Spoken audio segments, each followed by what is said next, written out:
The next of our habits is number 3. First things first. Well, what does that mean? As mentioned earlier, we have 3 habits that deal with character, but things that matter the most at the bottom of that little box there, this is important. Things that matter the most should never be at the mercy of things that matter the least. That sounds silly, but trust me, you'd be surprised how many people take what they consider the easy path. And what they're doing has little value compared to what they should be doing that has great value. You need to be able to identify where your high value, high importance items are.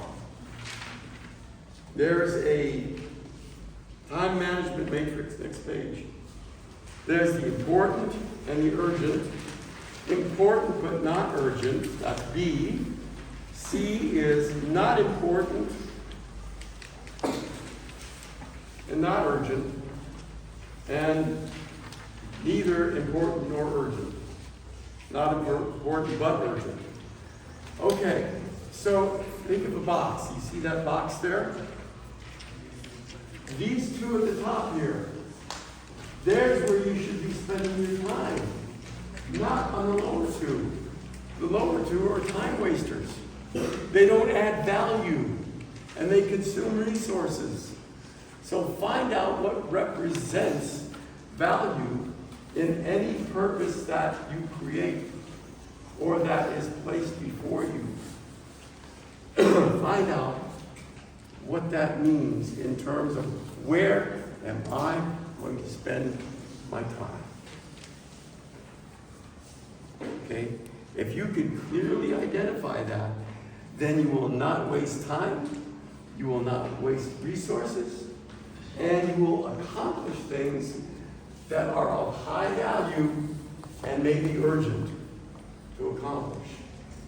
You see what I mean? Now you're managing your time properly. So that time management matrix is very good when you're looking at things that you must do.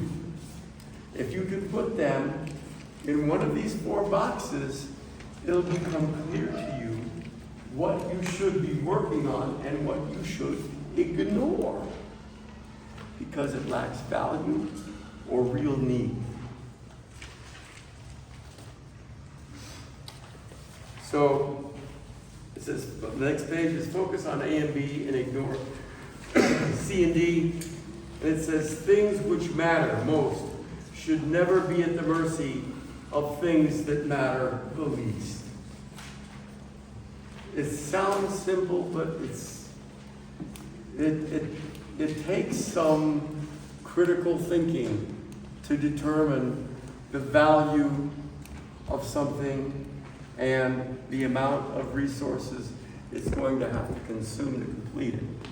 It takes some thinking, some research, some pencil work, whatever, but this time that you spend doing that is your planning time. This is, there's an old, I always get this wrong.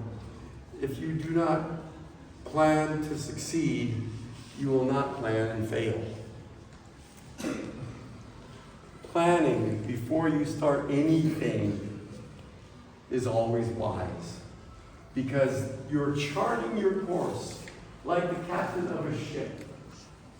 Yeah? Like the captain of a ship. I want to go across the ocean. I need to go so many degrees here, so many degrees here in order to achieve that, hit that landmark. I have to plan my journey. Here, you're planning your journey, which is your purpose. What do I need to know? Are there things that I have to have in my possession in order to work toward that purpose? Do I need other people beside myself? What kind of knowledge do I need in order to achieve that purpose? Write these things down. I mean, I just rattled off a few off the top of my head. Nothing magical, but important. So you don't waste your life on stuff that's not important.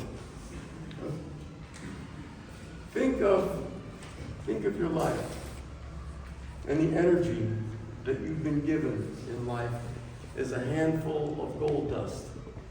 Every time you spend energy doing something, you lose a little bit of that gold. Some of it drops out because that's your life force, that's your life's energy that you're spending on this. If I'm going to spend my life force doing something, I want a return on investment. I want to make sure that what I am doing is worthy of the force of my life, which I can never get back. Think about it. Think about it.